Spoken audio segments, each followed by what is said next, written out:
Now to our series, The State of Spirituality with Lisa Ling, exploring Americans on unique paths in their faith and spirituality journeys.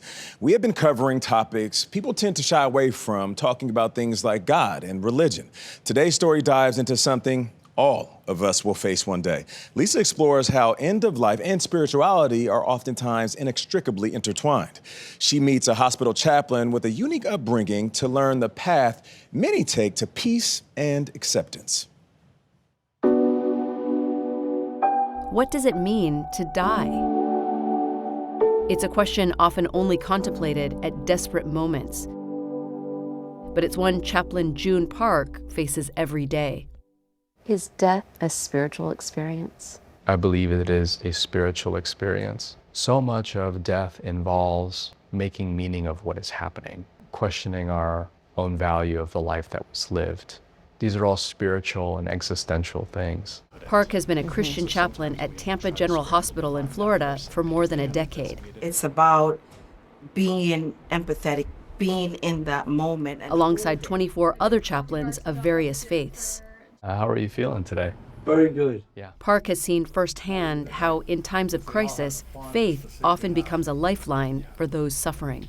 I've been through a lot, but this is the worst. And would you like me to pray for you with that? Yes, okay? yes. Randall Lindbergh was one of Park's patients the day we were there. He offered him spiritual support and counseling. Pray for our sinners now and at at the the hour hour of of our our death. Amen. What exactly does a hospital chaplain do? Our technical definition is a non-anxious, non-judgmental, comforting presence. The joke that I make is I'm a cross between a priest and a therapist, or a therapriest. So I sit at that intersection of faith and mental health and healthcare. Around 70% of U.S. adults consider themselves spiritual, meaning they believe in something bigger than themselves, like God or a creator. I heard you've been in and out of the hospital quite a lot Yeah, over the last couple of years. yes. Has your faith grown stronger? Yes, absolutely. Because all I've done is prayed. There's no way I could get to this point, to this day, without that faith. Do you think people become spiritual or they seek out spirituality as they are embarking upon death? Yeah, I would say yes, but. So there are some who pursue spirituality in a way that I need something in this moment that's bigger than the treatment, the medication, the care teams. And then there are others who are just angry at God. And I validate both, because both of these for me are spiritual experiences. But Park was not always a believer. In fact, growing up in Florida, he was an atheist. And now you are a hospital chaplain. How did you arrive at this place? Having grown up in a very tumultuous and unfortunately abusive household, I wanted to enter a calling where I could be present to someone's story, their pain, their grief. As a teen, he became involved in a local Korean church looking for a drummer to play in their band. And I asked him, is it a problem that I'm an atheist? He said, no, just come. What brought me towards faith was the love of this small church, this supernatural love. Park found God and eventually felt called to hospital chaplaincy. He's now held thousands of hands on deathbeds. And through his work, Park has learned, even with faith, not everything makes sense. I'm sure you found yourself saying, if God is a kind and merciful God, how can he or she allow this suffering to happen? Mm-hmm.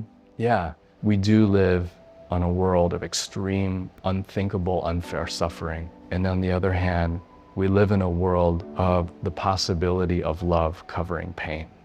And I, as a chaplain, sit at the intersection of my patients and their extreme suffering.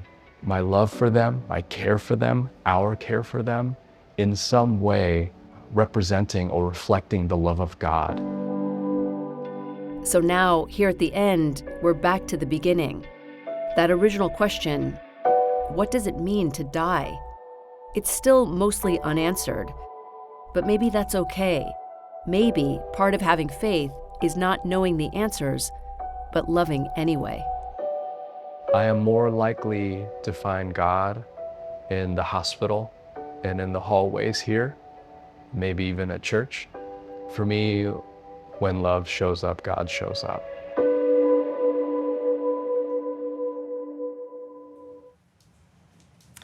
We do have some sad news. Randall, whom we featured in this piece, died 2 weeks ago. He was surrounded by his family at the time. Now, shortly before he died, he said he was grateful we were sharing his story, but I think it's important to say that we are also so grateful that in his final months, he was willing to share his faith with us so vulnerably, and we know that it was his faith that carried him through to the end.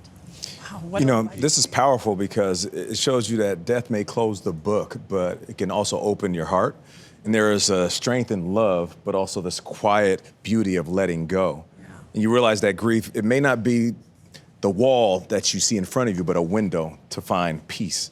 Yeah, and you think about the work that these chaplains do. They carry so much on their shoulders, but at the same time, they really are helping people transition. They do. Yeah.